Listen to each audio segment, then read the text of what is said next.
prej gabimeve që ndodhin në raport me Ramazanin është shkaktimi i debateve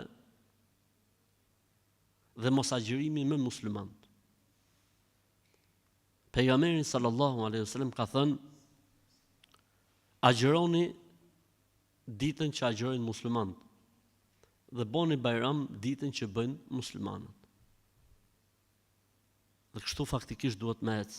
Për këtë arsye dietarët e Islamit tregojnë se agjërimi i Ramazanit është adhurim unifikues, është adhurim i përbashkët, është adhurim i imazhit të Islamit. E si pasojë duhet ndjek orientimi që jepet nga, le të themi, udhëheqja, paria, në mënyrë që muslimanët të ecin në një linjë. Po mirë, a bie ndesh kjo me hadithin që thotë agjëroni kur të dali hëna e Ramazanit dhe prisheni kur të dali hëna e mujit tjetër pas Shawalit? Themi që elhamdulillah sot në këtë kohë çështjet janë shumë lehtësuar.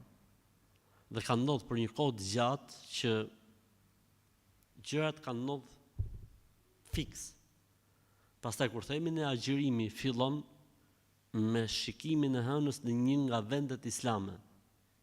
Dhe vendet islame fillojnë me Malezin e mbarojnë me Amerikën.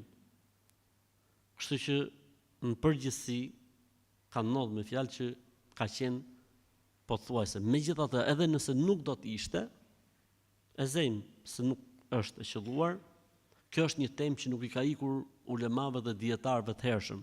Pra e kanë trajtuar këtë lloj tematike. Dhe se ecja me përllogaritje nuk është e shekullit të 20 apo e shekullit 21.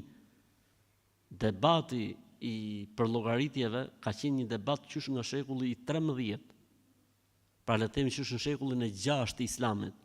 Ka pas debate rreth kësaj teme, madje qysh në mëdhëbin Shafii, dietarët e hershëm, pra bëhet fjalë shekullin e 9, që i bie shekullin e 3 të Islamit, që është debatuar këtë çështje, është diskutuar këtë çështje. Dhe ata thonë, nëse i pari, pra institucionin në rastin tonë, ecën me përllogaritje, populli duhet eci me të dhe s'ka askush mëkat për këtë punë, por se duhet të jetë diçka e unifikuar.